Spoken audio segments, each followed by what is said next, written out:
Ready? 5, 4, 3, 2, 1, start. Sir, we notice all sorts of methods are being employed to weaken our country, to disturb peace in our country. Efforts are being made to create a feeling among the tolerant and peaceful people of this country that may change the lifestyle here. We do not have to submit to separatists, we have to face them. We will face all of them with all our might who try to weaken our freedom, our security, and our future through threats, pressurization, and causing infights. We will not allow them to rise. We will not stop till terrorism completely eliminated or till the terrorists do not return to the country's mainstream giving up their arms. We do not have to give up our courage. We do not have to be fearful. Gandhiji had said, independence means fearlessness against death. A nation afraid of death cannot become free, and if it attains freedom, it cannot protect it. The words of Gandhiji should resound in our ears today, and we must face this challenge boldly. We must remember that we will not counter them for taking revenge.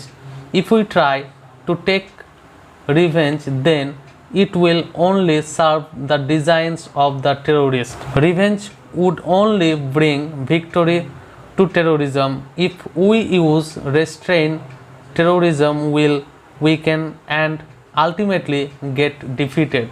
We must not fall in the trap of terrorism. Gandhiji had said that license can have an answer to violence. Only non-violence can be an answer to violence. Next, India holds its head high in the world today. The voice of India is heard in the world with respect. Why?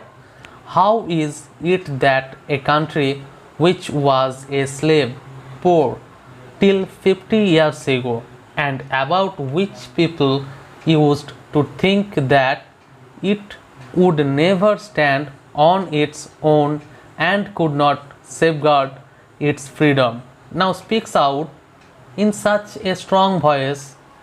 It has been possible because we moved forward, taking with us the concepts of Gandhiji, principles of Panditji, and the path shown by patriots.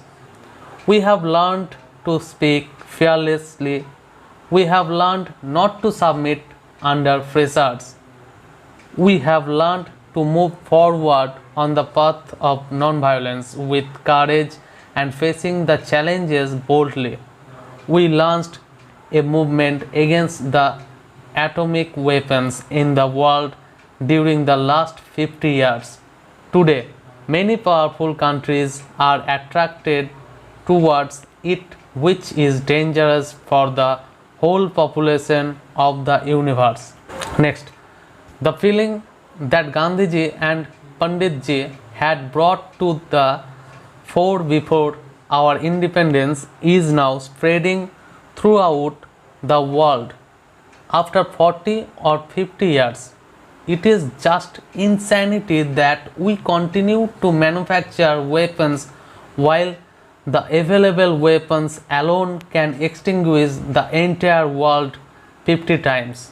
It is really madness that 15 to 20 million rupees are spent every minute in the world on arms race. Even a small fraction of it can help a lot in eradicating poverty, diseases, and unemployment. Today, India is paying attention to these things. We are paying attention to human rights and human dignity. South Africa, where Gandhiji had started his first satyagraha, is still reeling under slavery. The flag of freedom has not still gone up there. It is shameful that 100 years have passed. Hundreds and thousands of freedom fighters have offered sacrifices, including their lives, and the place from where the flame of freedom rose is still under slavery. We have raised the question of poor people in the world. We have taken up the cause of suppressed sections of the world. We have demonstrated that our voice is that of balance, tolerance, compassion, truth, and non-violence. Last month, we signed an agreement in Sri Lanka, an agreement that proved the righteousness of our policy, which demonstrated that the impact of our foreign policy is good and that India was moving on the right path. This is an important achievement in these 50 years.